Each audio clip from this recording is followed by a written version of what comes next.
I can't make it. You have 30 seconds before you start. I want to tell you, our daughter Diana enjoyed Torah class last week a lot. Oh, good. And so we drove her to the airport the next morning, as we always do. I think there's even more so than she normally does when we cut into her when she leaves. Nah. Okay? How about it? Thank you. An appropriate thank you. This is pencil sharpener. Can I release? How about that? Very cool. Very cool. He's a thinker. That's funny.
ושמרו בני ישראל את השבת לעשות את השבת לדורותם ברית עולם ושמרו בני ישראל את השבת את השבת לדורותם ברית עולם. ביני ובין בני ישראל, אותי לעולם, אותי לעולם.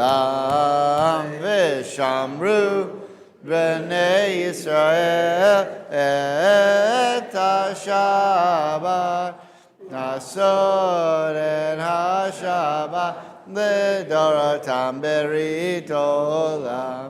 כי עשה אדוני את השמיים ואת הארץ, ושמרו בני ישראל את השבת, לעשות את השבת לדורותם ברית עולם. וביום השביעי שבת וינפש, שבת וינפש, שבת וינפש, ושמרו בני ישראל את השבת, לעשות את השבת לדורותם ברית עולם. ברוך אתה אדוני אלוהינו מלך העולם, בורא פרי הגפן, אמן. לחיים.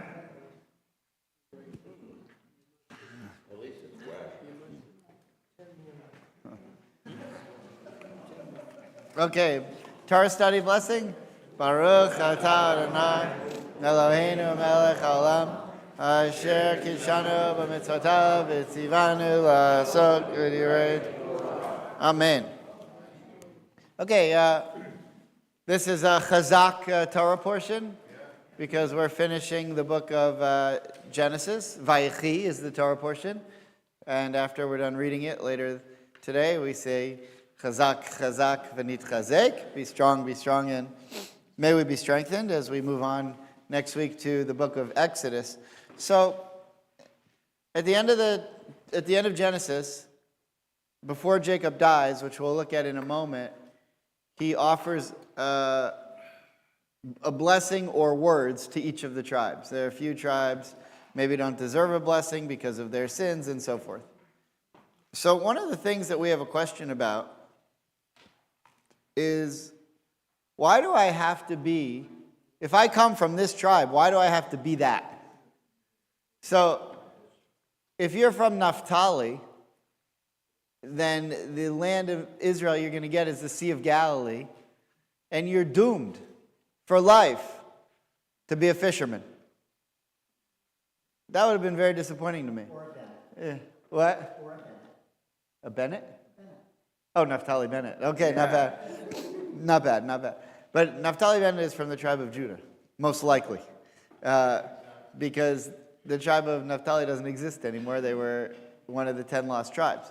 But, that's what it was. Each tribe was given a blessing here, and then when they went to Israel, they said, okay, you guys are going to be the Torah studiers, and you guys are going to be the fishermen, and you guys are going to be the hunters, and that's what it was. And if you were a Levite, you were born into a spiritual existence, and that's what you did. And if you were Judah, you were born into being a leader.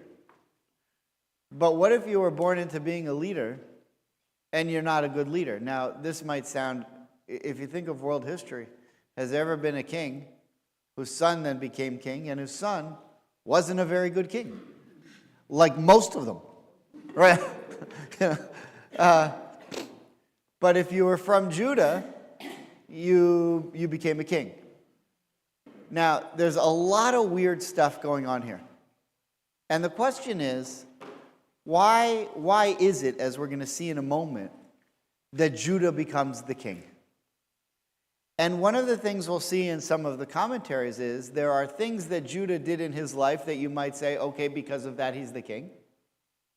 But there are also people later on in Judah's line in the future who are going to do good things. And maybe you say, oh, because of that, Judah is the king. For example, Nachshon, the guy who jumped into the Red Sea to get it to split. He was the one guy who led the way. So is it because Nachshon is going to be the leader that Jacob, on his deathbed, hundreds of years before Nachshon is even born, is telling Judah, I see that in the future you're going to be a leader. So what I'm really asking is Judah picked to be the leader because of things that had already happened? Or is Judah picked to be the leader because of things that will happen in the future, most especially that King David comes from Judah? So when Jacob says to his sons, Judah is going to be the leader, is it because he sees King David and Nachshon in the future, or is it because there's something about Judah? Okay, so that's the first question. The second question is, we know that King David was from Judah, and so all the kings that came from him were from Judah, until they weren't. Like until the kingdom split into two, and the north went in a different direction, and the south stayed with Judah until they didn't. Because remember, I think we mentioned this around Hanukkah, that the Maccabees, after they had their victory militarily, they made themselves kings. That was called the Hasmonean dynasty. But they were Levites. And that led to a very unpleasant situation. And they were terrible kings, and they turned away from God. And ultimately, that led to Jewish kings who were allied with the Romans, like King Herod, right? So I mentioned this last night, but if you go on a trip to Israel and you have the Old City Day. So the Old City Day is like 6 hours of taking in facts, schlepping around the Old City when it's 150 degrees. And all you care about is, when are we stopping at the Aroma for coffee or the bagel place? And when am I going to be back in my hotel for a nap? And your guide is trying to give you a PhD's worth of information in 6 hours.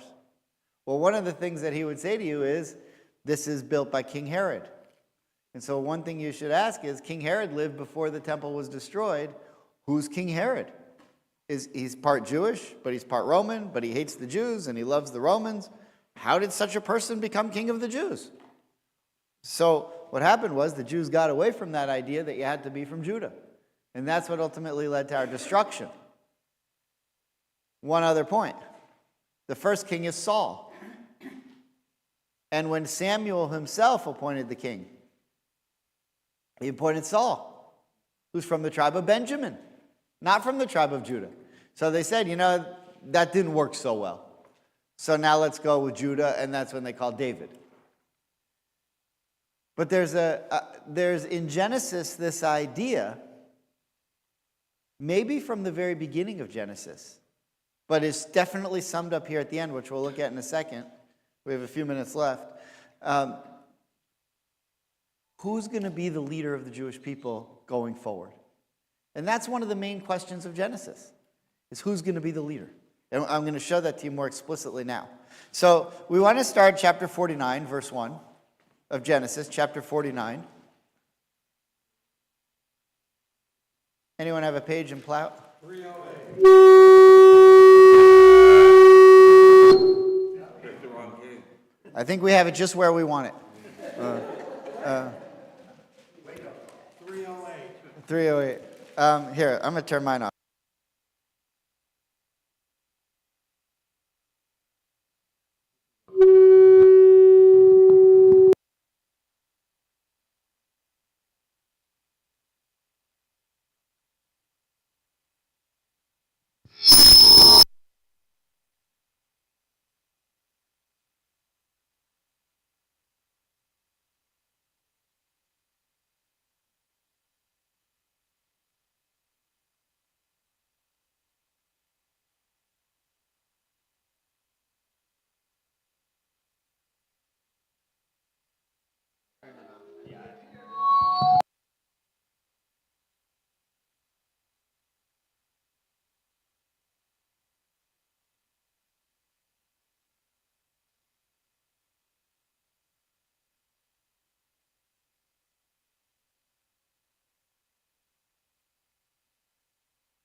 Test 1, 2. All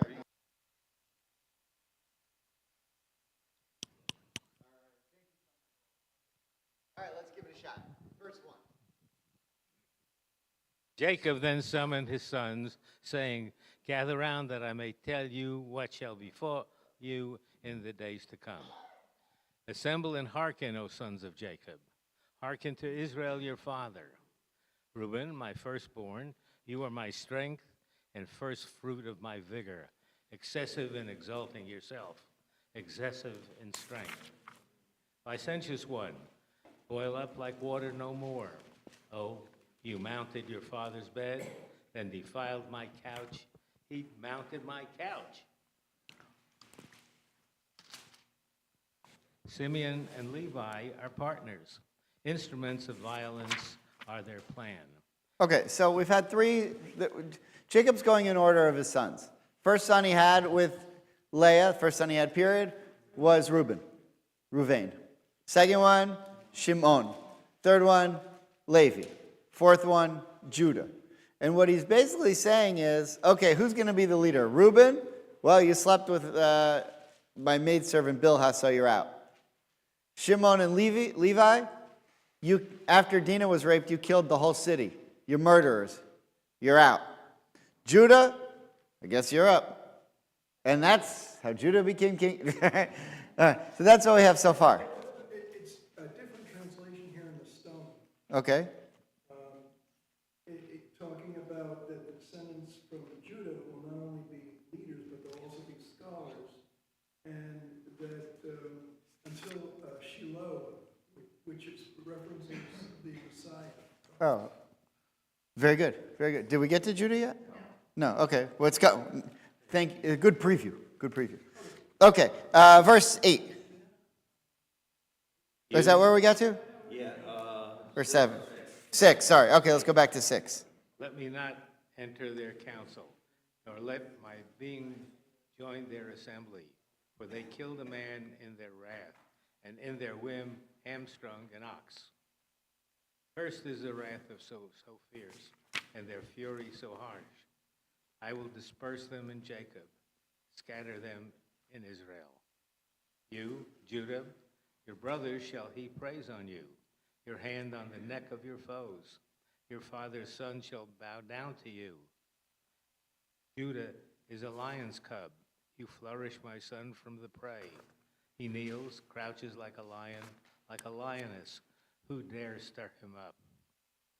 The staff shall not depart from Judah, nor the scepter from between his legs, until he comes to Shiloh. Okay. And that's the and it will be an assemblage of nations. So, verse 8. This is a famous line: "The scepter shall not pass from Judah's hand." But if you've been to Jerusalem, you probably know, like, what's the symbol of Jerusalem? The lion. Why? Because Jerusalem was the capital of Judea, right? Judea was the place where Judah lived, and the symbol of the tribe of Judah is the lion. Okay, and there's a lot of symbolism there. What is it about Judah that's similar to a lion? So we're going to get to that later on. But in the meantime, I want to show you what Rashi says about that verse, verse 8. So if you look on the sheet, verse 8, Edith, would you mind reading there? Thou, Judah. Thou, Judah, thy brethren shall praise thee, because he rebuked the first 3 tribes in harsh terms. Judah began to move away, that he, Jacob, should not censure him for the incident with Tamar. Right, because, like, we know these as the blessings, but the first 3 tribes were all rebukes.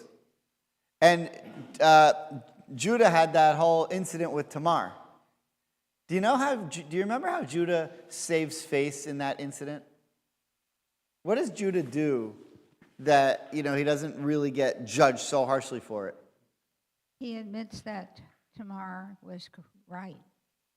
He apologizes. Right, he apologizes. And because of that, his repentance is counted in his favor. And that's what Judaism is. But Reuben, Simon, and Levi never repented for those sins, like at least in the Torah. So Judah, though, is thinking, okay, before he dies, he's not blessing us all. He's yelling at all of us. So he's getting really nervous. But, okay, then here's what happens. Jacob, therefore recalled him with words that would soothe him. Judah, you are not like these. You, your brethren, may indeed praise. Right, and now he's going to start going to the rest of the tribes and blessing them all. Okay. Next one, same verse. A prophecy. Thy hand is on the neck of thine enemies. A prophecy fulfilled in the days of David, as descendant of Judah, who said in 2 Samuel 22:41, Thou hast also made mine enemies turn their back unto me. The Hebrew may signify, Thou hast given me my enemies' necks. Okay, so why then, what is it about being king that you have to be good at? I thought I'd heard it. Military. You have to be a military leader.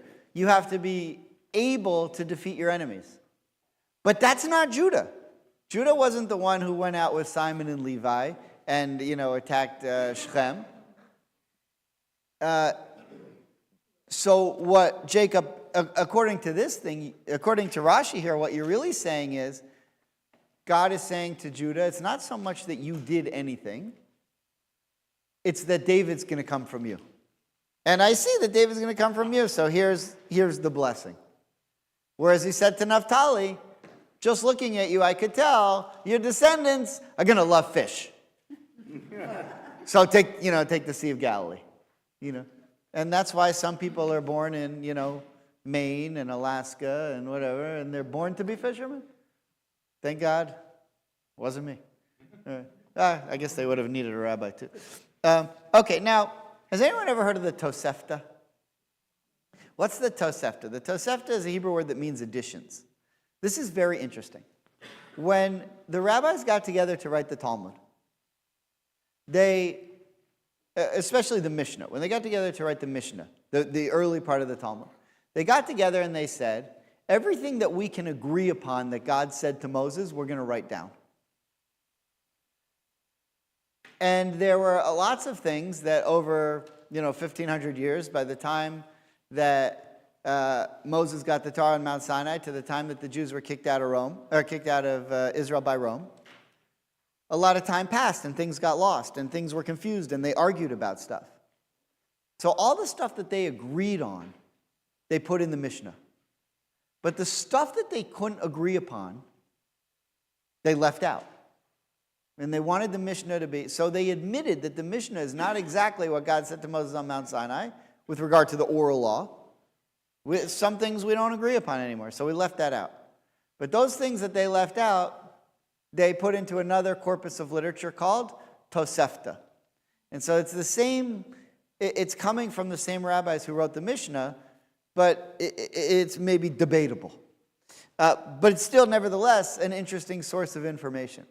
So if you look here in the Tosefta, on the tractate in the Talmud of Brachot, there's some different ideas about why Judah was made the king.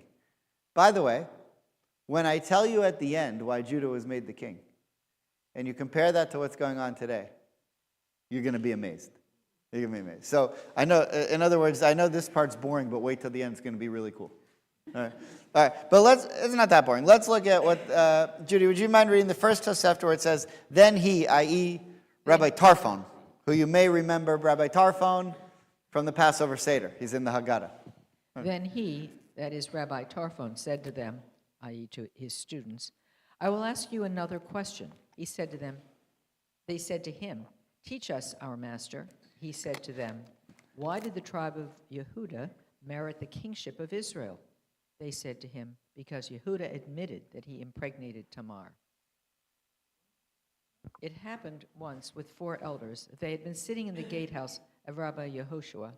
They were Elazar ben Matya, Hanina ben Haninai, Shimon ben Azai, and Shimon Hataimani, or whatever.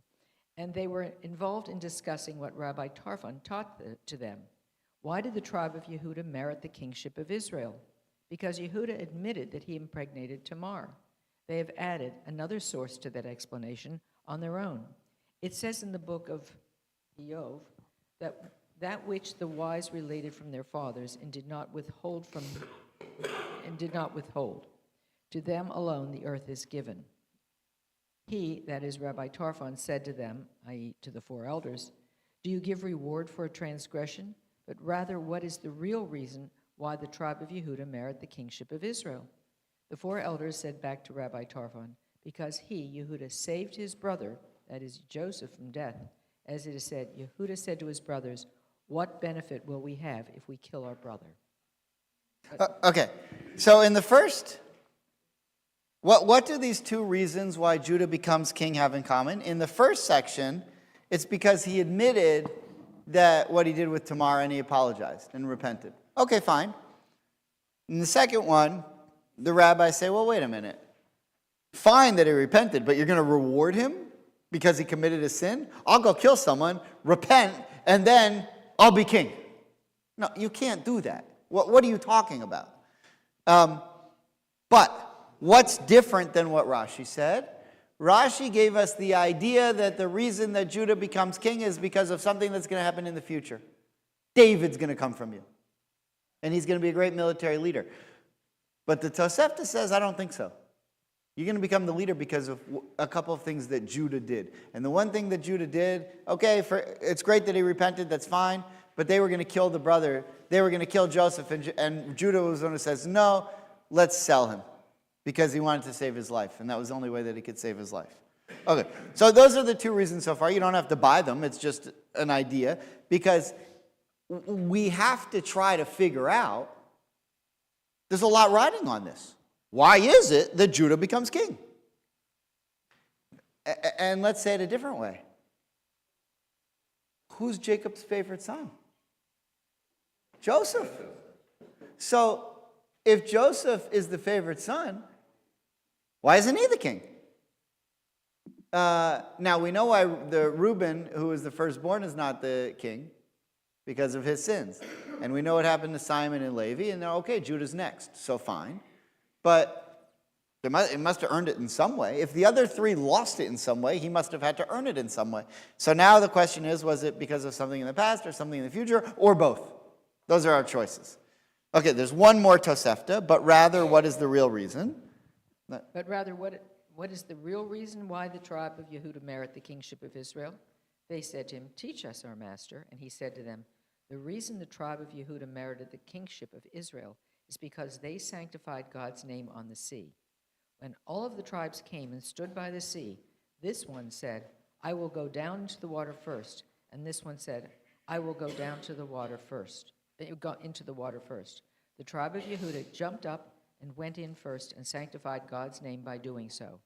And regarding that moment, it says in the Tehillim, save me, God, because the water is up to my soul. It also says, when Israel was going out of Egypt, the children of Yaakov, the nation of the foreign tongue, Yehuda was his sanctifier.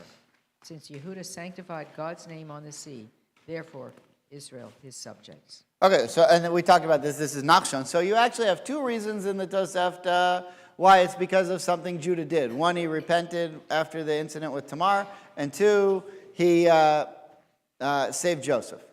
Then, reason three, no, has nothing to do with Judah. It's something that happens in the future. Nachshon is going to come from him. If it wasn't for Nachshon, they all would have been slaughtered by the Egyptians, but he jumped in the water and saved all the Jews and got the water to split.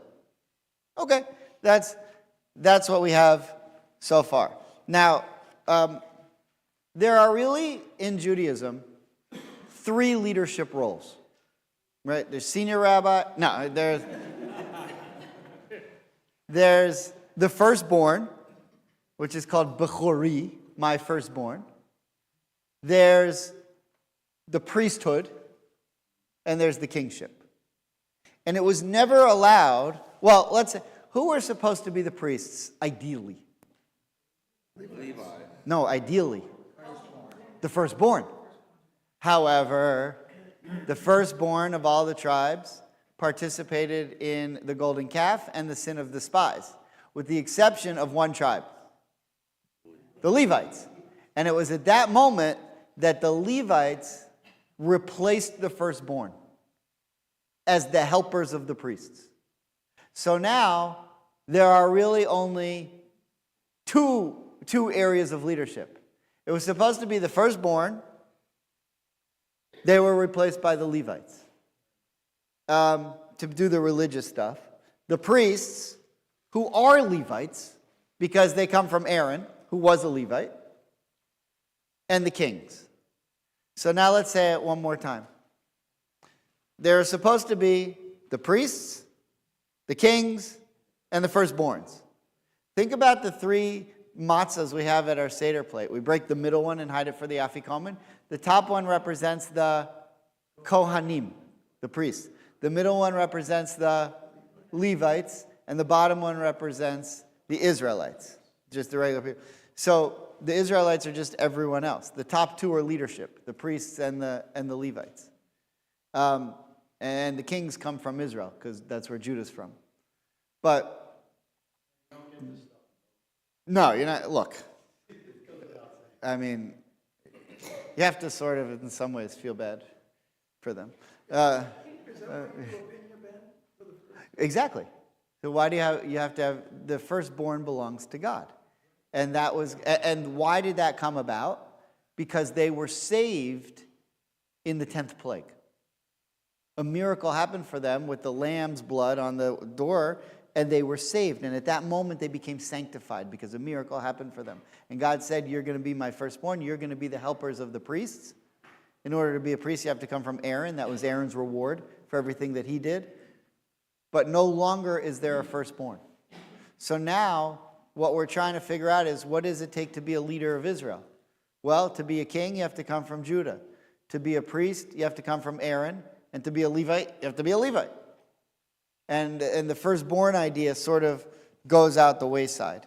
Now, when the firstborn goes out the wayside, it's not only that they participated in the golden calf and the sin of the spies. That's the future sin, but just like Judah, where we talked about a future sin and a past deed and a future deed, right? Past deed, he saved Joseph, right? Future deed, Nachshon and David are going to come from him.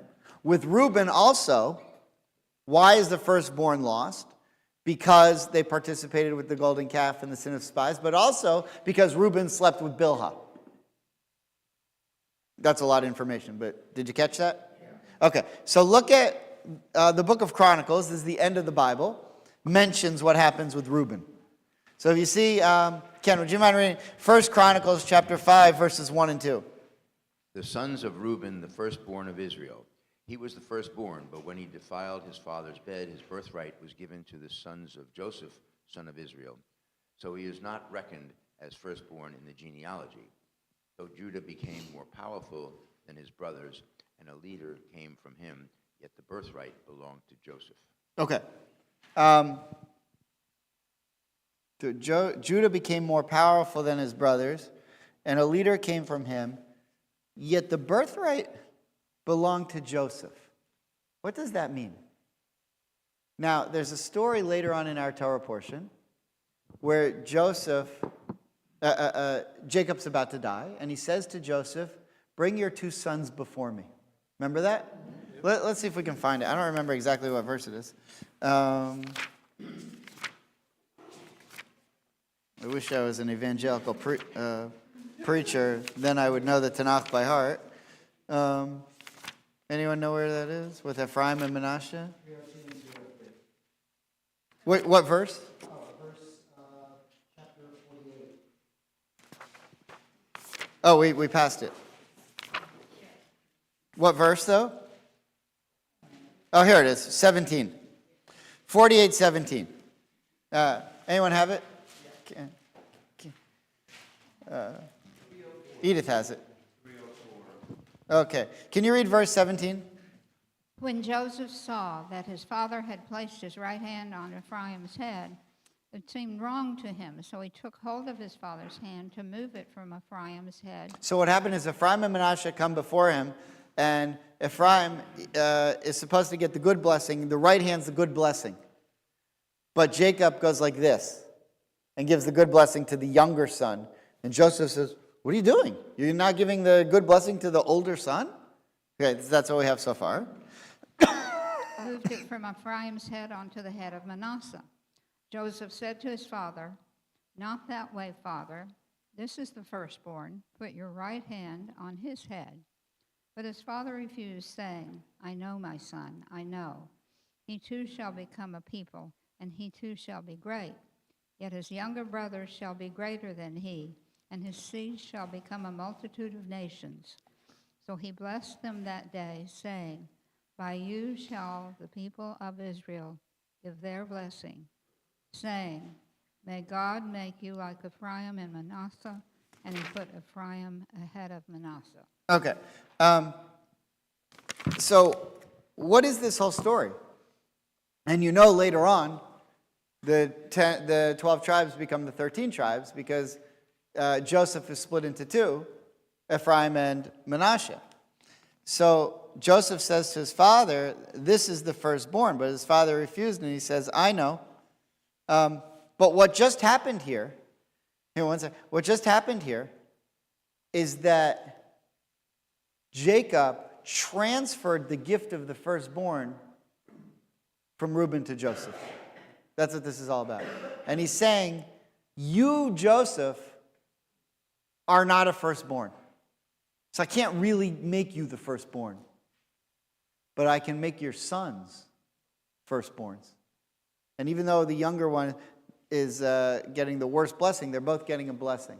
But what this does is it transfers the firstborn right from Reuben to the line of Joseph. And the book of Chronicles, which is the Bible, says that. Right? You get that from the book of Chronicles. Joe? I was just going to say this is more of an adoption by Jacob, and he's doing it again. Everything that he's done in the past, and he's choosing, some over the others for whatever reason.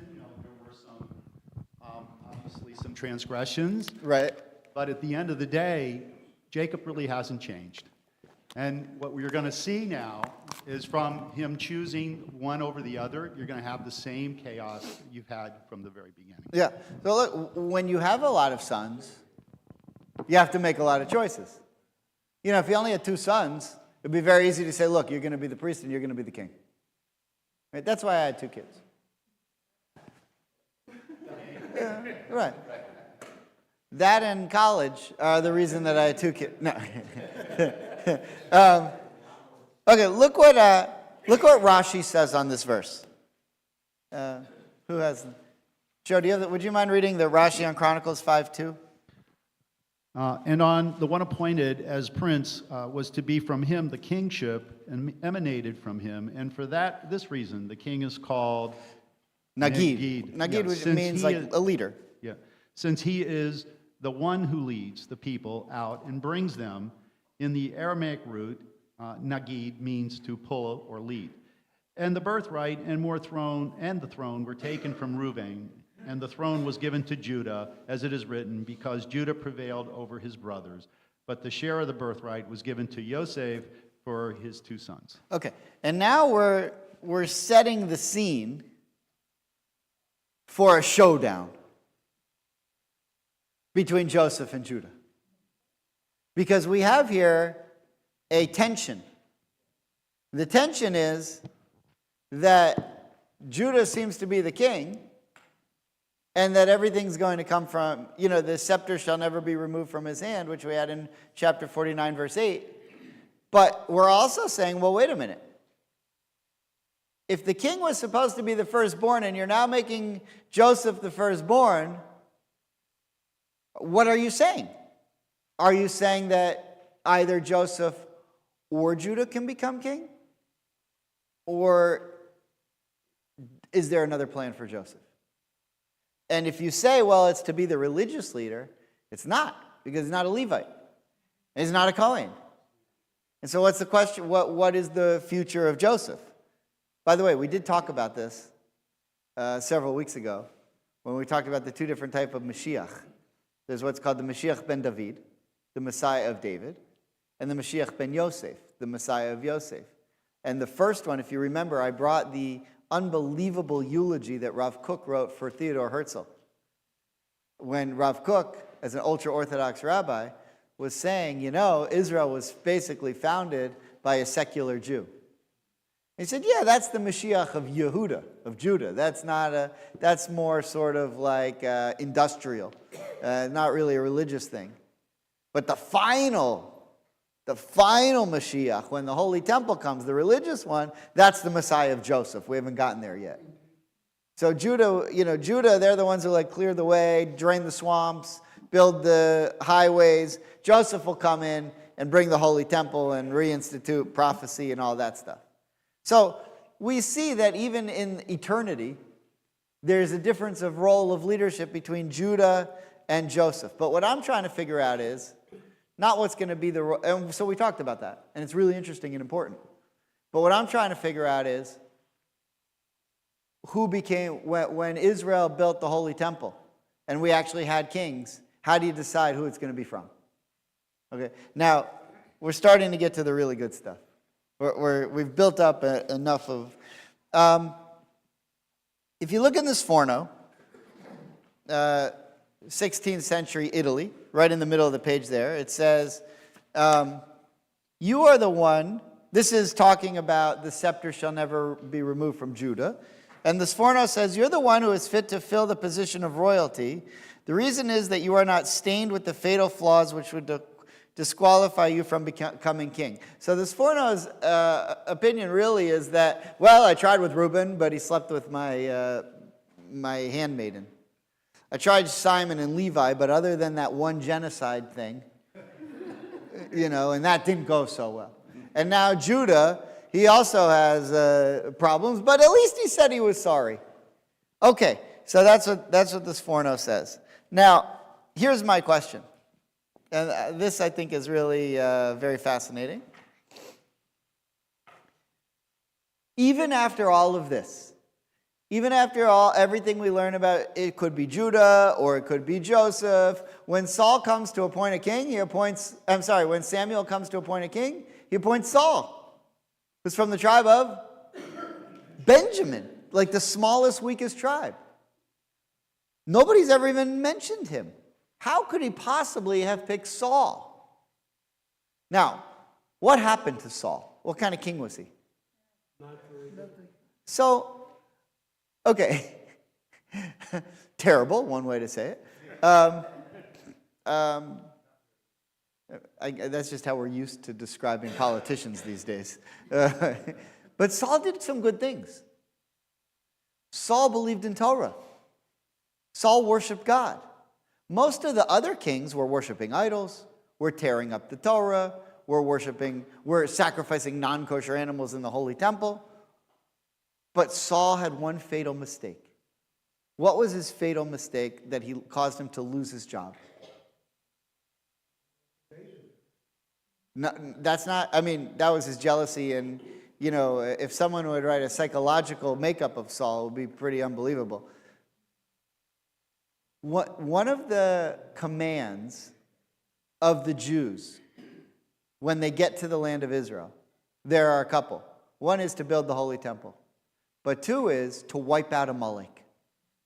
That is not an option, it's a mitzvah. Mitzvah means command. There are two of the 613 commandments deal with Amalek. One is remember what Amalek did to you when you came out of the Red Sea and they attacked you for no reason. But the other one is wipe out Amalek. You have to destroy them completely. So Samuel says to Saul, okay, you're king, go kill Amalek. And Saul does. He declares war on Amalek, and he's told to wipe them out completely. But in the end, he spares King Agag and, some of his courtiers and his family and so forth.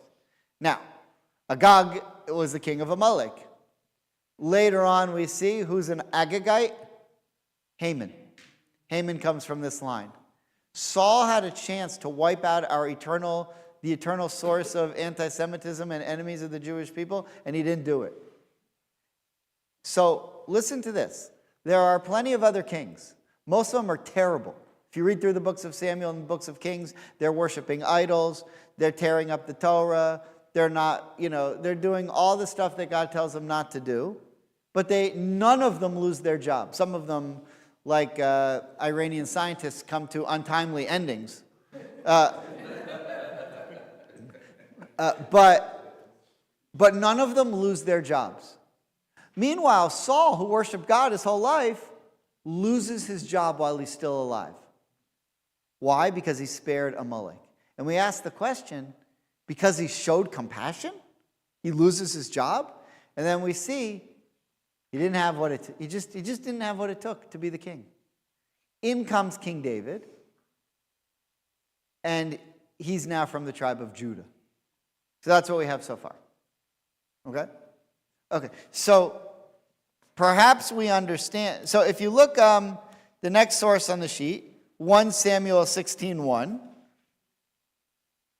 And the Lord said to Samuel, Shelley, would you mind reading? Do you have the mic? And the Lord said to Samuel, "How long will you grieve over Saul? Since I have rejected him as king over Israel, fill your horn with oil and set out. I am sending you to Jesse the Bethlehemite, for I have decided on one of his sons to be king." Right. So, Bethlehem is, right next to Jerusalem. That's that section of Judea. In fact, what's really amazing, one of my favorite things to do, one of the coolest things I ever heard from a tour guide in Israel is we're standing over this viewpoint in the city of David overlooking the valley that led to Bethlehem, which is the area where David, when he was younger, used to be a shepherd. And so if you're a shepherd, you know that area pretty well. Well, when David conquered Jerusalem, he went up through the water shaft in that area and was able to come in and defeat the Jebusites. And the reason why is because he grew up in that area and he knew every stone. He knew the whole area. So you can stand there overlooking Bethlehem and see, from Jerusalem and see this is where David used to be a shepherd. It's pretty remarkable. So what God says to Samuel is enough with Saul. And I think the reason that Saul, as a Benjaminite, becomes the first king is to show a comparison between him and David. And what is it about David that is good for some things but bad for other things? In other words, why was David told you're not going to be allowed to build the temple? He had blood on his hands. He has blood on his hands. He killed so many people. But that was needed. He was placed as king to kill people. Not really to kill people, but to defend Israel and defeat Israel's enemies. And so he does. But God says, that's great, I needed you for that. But with all that blood on your hands, the temple's meant to be a house of peace. Which is why David names his son Shlomo. Shalom. I was a war, and by the way, this is what every generation of Israelis has been saying. I had to fight. I hope my kids won't have to. We haven't gotten there yet. But no soldier says, boy, I can't wait till my son grows up and I get to send him to fight. Everyone's hoping that never happens. So King David said, yeah, I had to fight, but now, Solomon, you won't have to. So I'm going to name you peace. It's kind of a funny name, Shlomo, so you'll deal with that. But that's a funny name, Shlomo. We had a kid, when I was in rabbinic school my first year, there was a guy, he converted and he took the name Shlomo. Of all the names there, like, you don't want to go by Solomon. Shlomo, it was just like a funny name. And he was sort of like, he didn't move quickly.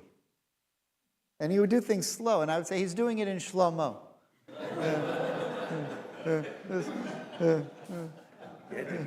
Yeah. But he was a very deliberate guy, so like you call him to read, and he would take forever to find the page. And then he's doing it in Shlomo. All right, now... Put the action. Yeah. If you look now, there's a verse in Genesis, and you're gonna look at this verse and say, was that verse always there? But it was. So if you look at Genesis 36, two verses, 1 and 31. And now my contention is, and this is not my idea, I got this from Ari Khan, who I listen to his lectures every week, but he said this. So in Genesis chapter 36, verse 1, it says, this is the line of Esau, that is Edom. Meaning Edom, those people, the Edomites are the descendants of Esau. And Edom is basically where modern Jordan is today. And then the next verse is, this is the line, and it tells you all who their kings were. But then look what it says here. And after it tells you all that list, if you skip down to verse 31, it says, these are the kings who reigned in the land of Edom.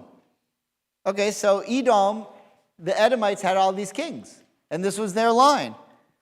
But look what it says. Before any king reigned over the Israelites.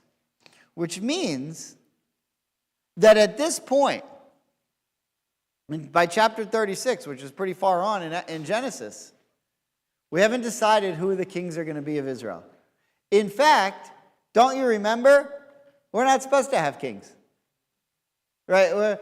When the Jewish people finally do ask for a king, God says to Samuel, they're rejecting me.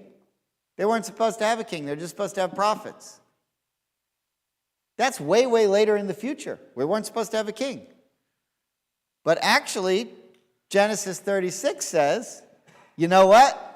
Someday, there's going to be kings. And you know what we're trying to do here in Genesis right now? We're trying to figure out, someday when there are going to be kings, who they're going to be. And so in a way, this one rabbi, Ari Khan, is a contemporary rabbi in Israel, he argues that in a lot of ways, what Genesis is trying to set up who ultimately are going to be the leaders of the Israelites, which is an interesting idea. And that's kind of what, in Genesis 36, what we're really saying is we're going to have kings too, just like everyone else. We're just not sure who it's going to be yet. It's kind of an interesting idea. Okay. Now, Genesis 37:3. Everybody knows from Broadway what it was that Jacob gives Joseph as a gift. The coat of the multicolored, technicolor dream coat or whatever. A coat. So here's the way that most translations, in Hebrew it's called ketonet pasim. Pasim means stripes in modern Hebrew too. I had a friend in Fort Myers, an amazing guy, a Holocaust survivor. His name was Paul Simcoe, Alav Shalom. And his first name Paul, P-A, and his last name was Simcoe. So his license plate was P-A-S-I-M. Just that's like short for his name. But it was Pasim. And so I would say to him, think you're Joseph? Who do you think you? He is a great guy. So normally the way the coat of many colors is translated as an ornamented tunic. That's the kind of clothes that he was wearing. And in 37:3 of Genesis, it's on to the last page here, it says, this is the verse where he says, now Israel loved Joseph best of all his sons. He was the child of old age, and he had made him an ornamented tunic. Now, ornamented tunic, again, in Hebrew, ketonet pasim. So you know what's an interesting thing to do? Is to see if there are any other coats of many colors anywhere else in the Bible. Are the words ketonet pasim mentioned anywhere else? And the answer is one place. There's only one other place where this ornamented tunic written in Hebrew, ketonet pasim, is mentioned. And where is it? Very interesting. Well, I brought it, 2 Samuel 13:8. So look what it says here. She was wearing an ornament. This is like a really funny story. She was wearing an ornamented tunic, for maiden princesses were customarily dressed in garments. His attendant took her outside and barred the door after her. So this was one of David's sons was trying to meet a girl. And she was from the line of Judah, and he was a son of David, so he was from Judah. And you can see she was a maiden princess, customarily dressed in such garments. In other words, Who are the kind of people that wear ketonet pasim? Royalty.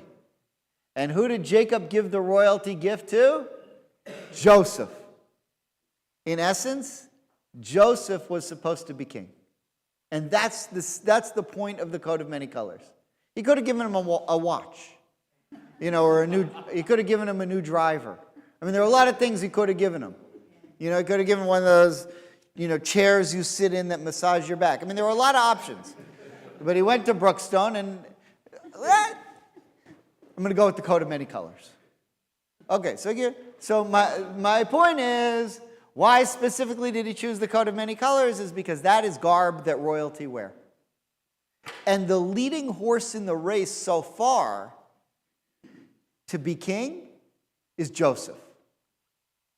However, lots of things happen from the time that Joseph gets this coat of many colors and goes into slavery and goes to Egypt and all this stuff happens and so forth.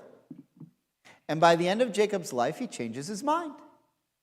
And he says, yes, I did give you the coat of many colors, but Genesis 49:8, the scepter will never pass from Judah. Judah is going to be the king. And so we ask the question, why is it that it passed from Joseph to Judah? What changed in Jacob's mind that he wanted Judah to be the king?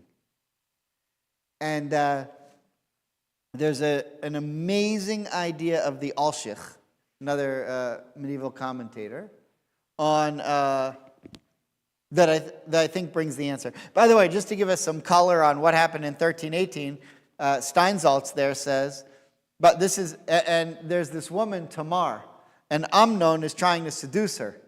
Now, that name Tamar is the same one that Judah has the affair with, a different Tamar.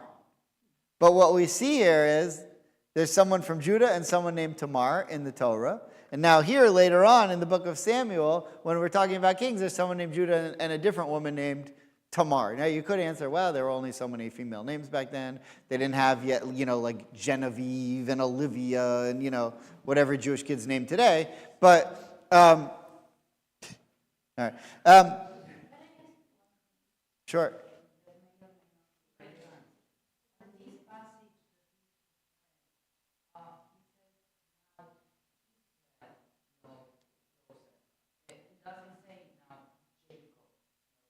Yeah.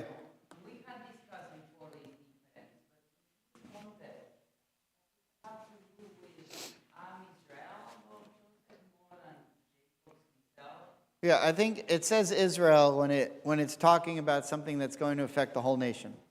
So when I say I love Joseph more because he's going to be the king of the whole nation.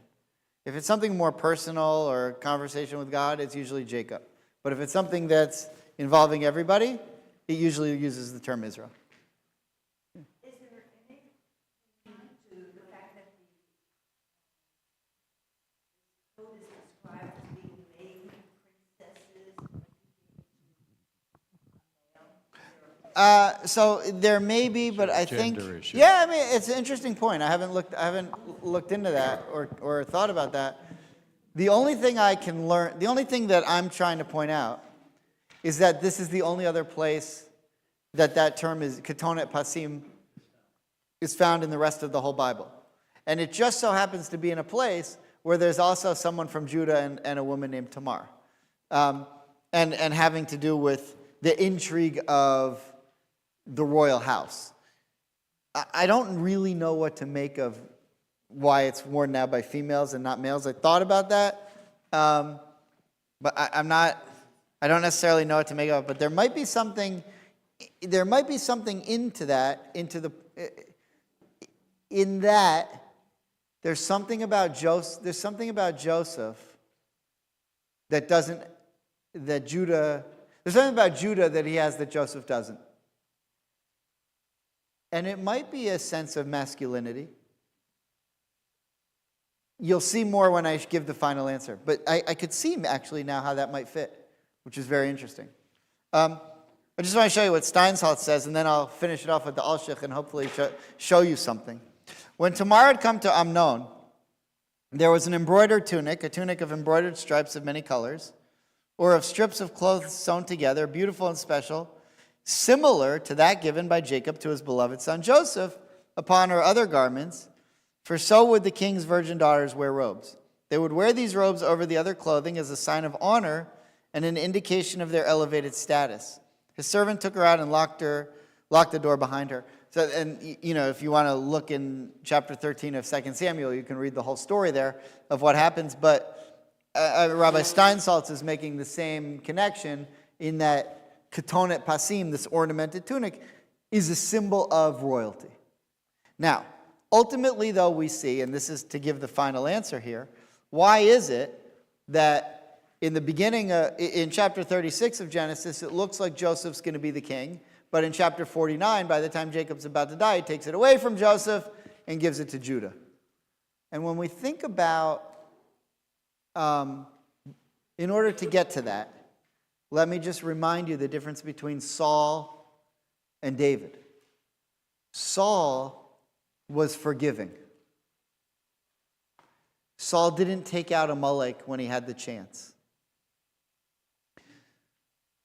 Joseph showed himself to also be forgiving. Forgave his brothers. And perhaps when his brothers were forgiven, whether Jacob knew what happened or not, part of the prophecy that Jacob received was that in some ways, which is not bad, it just is, but in some ways Joseph is soft.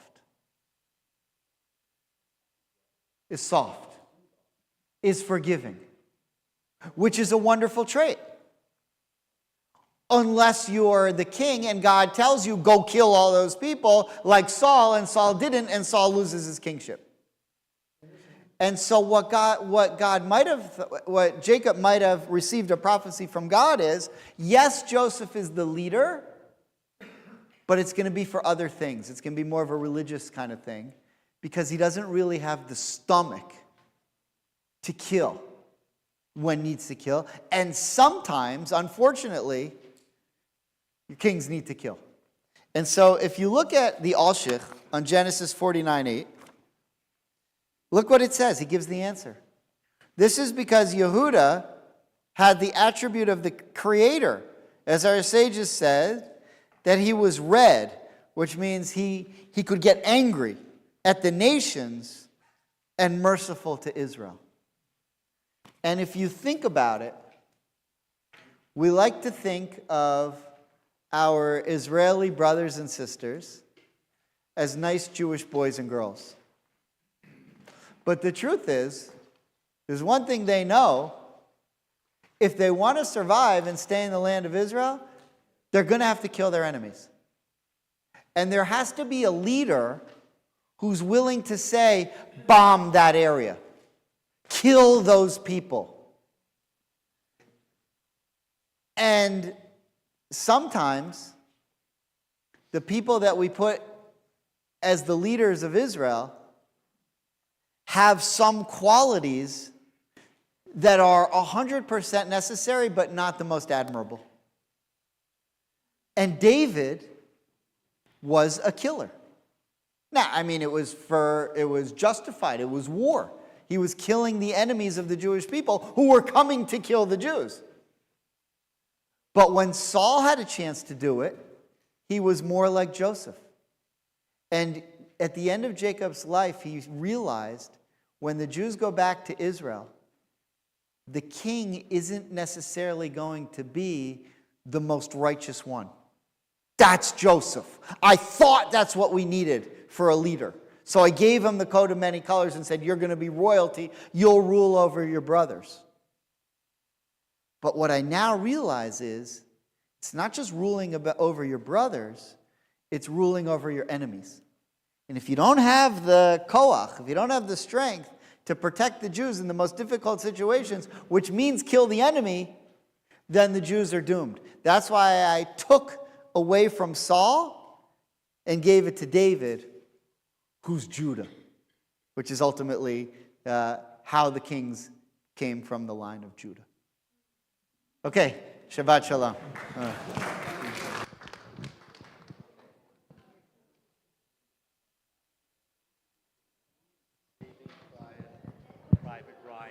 Yeah. Remember that? Sure.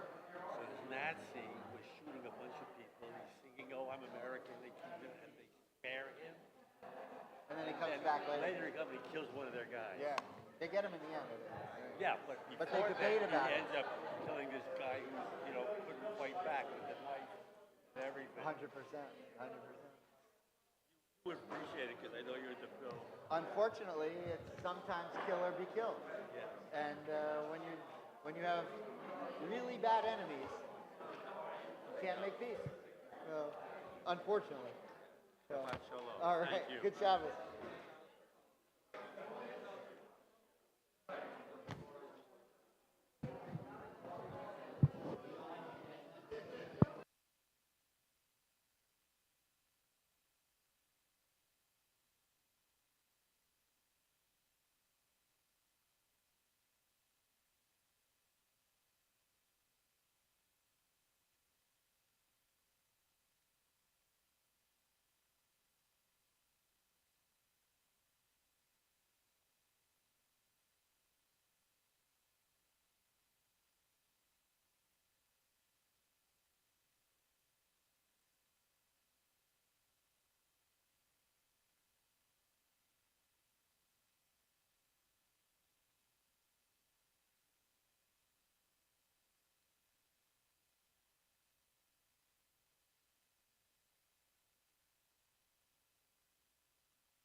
I'm a man of many hats.